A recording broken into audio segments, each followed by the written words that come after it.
Hello YouTube chess lovers, my friends, this is Gunjan here. Welcome to the 9th part of the dirty chess tricks. If you are bored with playing your regular opening and if you're looking for a new weapon which you can occasionally employ in quick games, especially at online chess servers or a friendly match, then Grove's attack is the right choice for you. This opening will throw your opponent to their own resources. It contains lots of tricks where your opponent needs to play very accurately to diffuse all of them. The analysis which I am going to present in this video are not published anywhere, as all the work has been done by me with the help of Fritz engine. So in other words, I am sharing one of my own secrets with you. The opening start with a weird move, that is the move g4, and black player will definitely think what's this? Isn't that I'm going to play the move d5, grabbing the center and attacking the g4? Well, yep, that's true, but imagine the second surprise with the move bishop to g2, which looks completely stupid because it's attacking the d5 pawn, which is firmly defended by the queen, and that means if black wants, black can easily capture the g4 pawn. Well, if your opponent plays other moves, for example e5 or c6, then you play the move h3 and continue with an equal game. But there are more than 70% chances that your opponent is definitely going to grab the g4 pawn and wondering what's going on. Well, here's the answer. The fun starts with the move c4. Now, as I have highlighted over here, black has few choices, but the first point to be noticed is if black captures the c4 pawn, then there comes bishop captures b7, and after knight to d7, bishop captures rook, and after queen captures bishop and the move f3. Objectively speaking, your computer is saying that the position is equal, but practical point of view, if you play accurately, that extra exchange will definitely count. So that is the reason why black has tried other moves over here. The first move I want to consider is the move e6. After this move, I'm going to propose I should play the move queen to b3. So attacking the b7 pawn as well as attacking the d5 pawn. Accordingly, black has tried few responses. The first response I want to cover is the move queen to c8. After this move, white should capture the d5 pawn. And now, believe it or not, the best move over here is the move c6. The nature looking move, that is e captures d5, will lead to the instant disaster after the move bishop captures d5. So white is now looking at two soft spots of the black camp, that is the f7 and b7, which black cannot defend both of them. So for example, if black try to save the b7 pawn with the move c6, then there comes bishop captures f7, and after king to d8, not only white will gain a piece just in the opening, but black king is clearly misplaced. The second move, knight to f6, doesn't change the scenario, because after this white is going to capture the e6 pawn, and however black responded, the game is simply lost. For example, if your opponent plays the move bishop captures e6, then you can simply capture the b7 pawn with the queen, and this time around white will grab the rook in the corner. So let's see the best move in this position, that is c6. After the move c6, white should continue with the forcing move, that is h3. Now black response is pretty much forced over here. Black cannot play the move bishop to h5 because white is going to capture the e6 pawn, and when black recapture with the f pawn, the black queen, it looks like doing a babysitting on the c8. So that cannot be good, right? So that's why bishop to f5 is forced at this position. After the move bishop to f5, once again we are going to play a forcing move, that is knight to c3, and now black response is forced.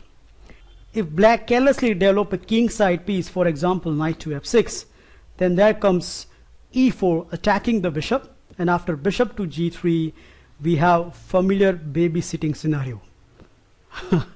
So that's why at this position black has to accept the pawn. Now the most obvious looking move is e captures d5. After this, white has the another stunner, that is Knight captures d5. Bam! The first point to be noticed is if black capture this knight, then white will recapture with the bishop. And now once again familiar trick is on the table, which we have already covered in the early section. When first time I seen this move, I thought that isn't that a blunder, because black can obviously play the move bishop to e6 and nab a piece. Well, this is exactly white wants, because now white plays the move queen to e4, tactics based on the pin. So black is desperate to get a piece, then he has to continue with the move b5, and we are continuously creating a pin with the move queen to c2. I reached this scenario in one of my games where my opponent responded with the move knight to a6. The idea is very simple. Black wants to protect the queen now, and now black is all set to capture the piece. Now instead of knight to a6, if my opponent has played the move knight to d7, then knight to f4 is a very strong move. At first glance, knight to a6 looks a very good move, but in fact it turns out as a blunder. My next move confirmed the white victories. I wonder if you can spot it. Okay, the sequence starts with the move knight to f6 check, and after capture with the knight, here comes queen to c6 check, and after queen captures queen and bishop captures queen, after the whole sequence, white emerged with an exchange up. So that was all about queen to c8. The second move black can try is the move c6. But here white can capture the d pawn, and black needs to be very careful. If your opponent casually captures with the c pawn, then there's a trademark trick which happens in many Grob's line, that is the move queen to a4 check and nabbing the black bishop. So you should always remember this one. After the move e captures d5, white should capture the b pawn. That forced the issue with the move knight to d7, and once again we reach to another critical scenario of this opening. Here white can capture the c pawn, but you should remember this golden rule that if the c file is open, then never ever capture the second pawn. For example, if white capture the c pawn at this point, then after rook to c8, black is not only attacking the white queen, but is also threatening a checkmate on the c1. So more or less white has to give up the queen and the game. So that's why here the best move is knight to c3, and now we all set to capturing the c pawn. I reached this position in few of my games, and all the time my opponent has responded with the move rook to c8. Black can also play the move knight to e7, but that will shut down the f8 bishop for a long time. So more frequently rook to c8 has been tried. What black is up to is to do a very fast development and then exploit the fact that white king is stuck in the center. Well, here I responded with the move d4, and after the move bishop to d6, to my opponent's surprise, I played a computer type move queen captures a7. So it looks like white is playing like a beginner's move, playing with the queen, where black is developing his all pieces and black will emerge with a better position, but this is one of the very good exception. Let's see how the game turns out. So here my opponent obviously played the move knight to f6. I responded with the move knight to f3, and after he castle and I castle, he played the move rook to e8. I responded with the move queen to a6. He attacked my h2 with the move queen to c7, where I played the move h3, and after bishop to h5 and queen to d3, suddenly from nowhere white emerged with a clear pawn up, and that pawn is a distant passer.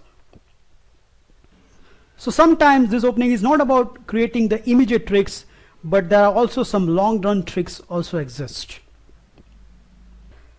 The third move black can try is the move knight to f6. After this, I reckon that white should capture the d pawn, and once again black response is force. Black cannot play the move knight to d5 because, yup, our familiar trick queen to a4. After e captures d5, the third aggressive move, that is knight to c3. So all three pieces are raining down to the d5 square, and accordingly black has tried two moves. In the first one of my opponent has tried the move knight to c6. His idea is that if I foolishly capture the b7 pawn, then after knight to b4, definitely black is winning. But I played a stronger move, that is knight captures d5. Here there are two moves exist. If your opponent plays the move knight to d4, then first of all you should capture the f6 knight with the check, and after queen captures f6, you can cold-bloodedly capture the b7 pawn.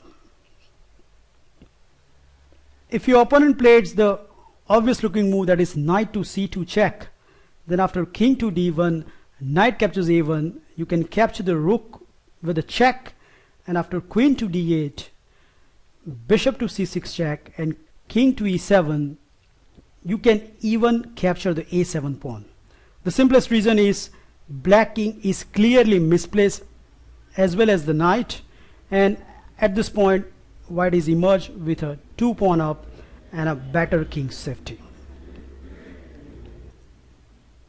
Now instead of knight to c2 check, if your opponent plays the move rook to d8, then the situation is more worse, because now we can play this queen to e4 check, not only guarding the c2 but also attacking the bishop.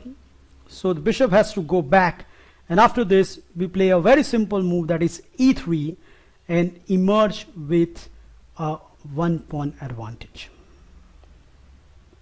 So those are the tricks if your opponent plays the move knight to d4. The obvious move over here is knight captures d5. After this we are going to capture with the bishop. So now we are hitting the f7 square, where black has two choices. If your opponent plays the move knight to d4 at this junction, then I recommend that you should play the move queen to c4, attacking the knight, attacking the f7, and the same time defending the c2. The most obvious response is bishop to e6. Afterwards, white should happily capture this bishop, because let's say if your opponent wants to maintain the integrity of its pawn structure, then he will definitely capture with the knight, but then white emerge with a clear pawn up advantage. The most critical try is queen to d7, which not only defending the f7 square but creating some nasty tricks for the white side. Here comes the another surprise, that is the move f3. So it's attacking the bishop.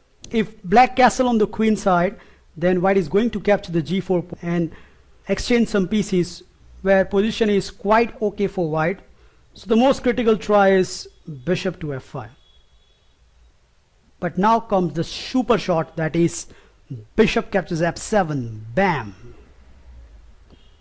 If king to d8, then e4 is a very strong. So the obvious question need to be asked, what will happen is queen captures f7. Well, after this white can capture the b7 pawn, and this time around not only white will regain a piece, but white will emerge with a clear 2 pawn advantage. So the worst come worst case is, in these positions white can get at least a draw. So that was about knight to c6.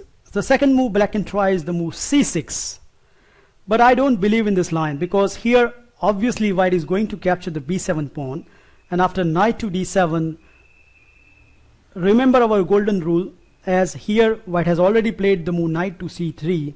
That's why white can easily capture the c6 pawn. Yes, black can get some initiative after the move rook to c8 and queen to e4, but already white is a pawn ahead in this situation, and the worst news is there are 2 more pawns are hanging in the black camp. So all in all, this is more enjoyable position for white. The second move black can try over here is knight to f6, but this is one of the easiest move where white can confirm his advantage. Here white should capture the d pawn, and after black recapture, the simplest move of the game, that is queen to b3. So attacking the knight, attacking the b7. The worst news for black is black cannot move the knight. So for example, if knight goes to the b6, then bishop captures b7 will nab an exchange, and black also cannot play the move e6 because our familiar trademark queen to a4. So that leads to the only move left, that is c6. But after this, queen captures b7, and after knight to d7, the golden rule says that we cannot capture the c6 pawn, so we are going to play the move knight to c3. Knight is hanging and the pawn on c6 hanging. If black capture the c3 knight, then after d capture c3, the black pawn is definitely going to drop. And if black tries to move rook to b8, then after queen captures c6, there are no threats exist for white. For example, if your opponent plays the move knight to b4, then you can easily safeguard the c2 with the move queen to a4. If bishop to f5, then d3, and white is all good. The last move black can try is the move c6. Well, here my recommendation is you capture the d pawn, and when black recapture with the c pawn, now you play the move queen to b3. So now we have some nasty threats on d5 as well as b7, and accordingly black has tried few responses. Please note that e6 is not possible in this case because of our trademark, that is queen to a4 check. The first move I want to consider is the move queen to c7, which has a sneaky idea to checkmate white by capturing the bishop. Well, of course we are not going to fall for this, so we are going to play the move knight to c3, attacking the d5 pawn. So accordingly black has tried two responses. If knight to f6, then the simplest is knight captures d5, which has a merit of attacking knight as well as queen. And if black capture this knight, then after bishop captures d5, we have familiar trick which we already seen it. If instead of knight to f6 black played the move knight to c6, then we played the move knight to d5, and doesn't matter whether queen goes to the c8 or d7 square. For example, in one game my opponent played the move queen to c8, then there comes queen to b3. So now we are looking at the fork at the c7. The only good way to defend is to play the move e5, but here comes a very little but effective move, that is the move d3. Now if your opponent plays knight to f6 over here, then you can definitely grab that knight and double the black pawn. So accordingly my opponent responded over here, which many of your opponent will respond, that is the move bishop to d6. So idea is to protect the e pawn, and now black is threatened to move the knight to the d4 square. Well, it looks all good and rosy up till my next move, that is the move h3, and now black cannot move the bishop. So my opponent execute his plan with the move knight to d4, which at first sight looks very threatening, but after the one move, that is knight to e3, and my opponent resigned. So the second move black can try over here is knight to f6, but against this I'm recommending that you should play the move queen captures b7, and after knight to d7 play the move knight to c3. So now three pieces are attacking on d5, so black response is forced. Black has to play the move e6, and after this we are going to play the move d4. Now it's true that this is one of the best try by the black, but still white can work out some nasty tricks in these lines. To illustrate them, let me show you my base game in this line. So here my opponent responded with the move bishop to d6. I responded with the move queen to a6, attacking the bishop, and he responded with the move queen to c7. So idea is to attack the h2 and quickly going on the king side castle. After a long thinking, I come out probably one of the best move in the game, that is bishop to d2, and there are every chance that your opponent can go wrong over here. For example, if black foolishly castle at this point, then there comes knight to b5 and black will lose a piece, so that's not possible. If black plays moves such as bishop to b4, then he has to watch out for nasty tricks on the c file after the move rook to c1. The third move black can try is the move knight to b6, so blocking the 6th rank. But after this we can play the move knight to b5, attacking the 2 piece, and after queen to e7 we have a very sneaky move, that is the move a3. Can you believe this move stopping the castle? If black castle at this point, then the simplest is capturing the bishop, and when black recapture we are skewering queen and a rook. So that's why castle is not possible. And let's say black do another time pass move, for example bishop to f5. Then after this we can capture this bishop, and when black recapture, now we can play the move bishop to b4. So hitting the queen, doesn't matter where the queen goes. For example, if queen goes to, let's say, d7 square, then after knight to f3, it is only white which has many plans. For example, knight to e5, castling, rook to c1. But on the other hand, black doesn't have a concrete plan, as his king is stuck in the center for a long time and his pieces are very badly placed. In the game after bishop to d2, my opponent immediately captured the h2, but this is just asking for it. I immediately responded with the move knight to b5, hitting the queen. The only way to save the bishop is to play queen to b8. But now comes the obvious move, that is bishop to b4, stopping black to castle on the king side, and now my three pieces are looking at the d6 square. After some thinking, my opponent responded with the move knight to b6, so blocking the d6 file completely. But here he was stunned by my next move, which was the best move of the game, that is rook captures h2. Bam! Black has no choice but just to accept this exchange sacrifice. So black played the move queen captures h2, but after queen to b7, my opponent has realized the game is almost lost. So white is threatening a checkmate on the e7. So black doesn't have time to capture the knight.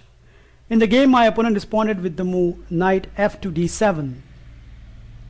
I give him this check, and after the forced reply king to d8, I capture the rook in the corner. Here he was tempted to capture this knight, and after the only good reply, that is bishop to f1, he played the move bishop to h3, which at first sight looks very threatening, but I have carefully worked out all this. Here I played the winning move of the game, that is queen to c7 check, and after king to d8, knight captures b6 is a finishing knot. The last move played by the black is queen captures bishop, but after king to d2, unfortunately my opponent has to click the resign button.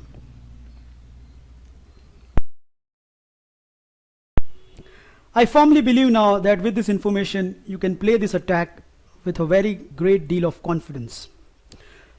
Feel free to like, subscribe and comment on this video, and I'll meet you in my next lecture with some another fantastic tricks. Until then, hunt some fishes with the Grove attack.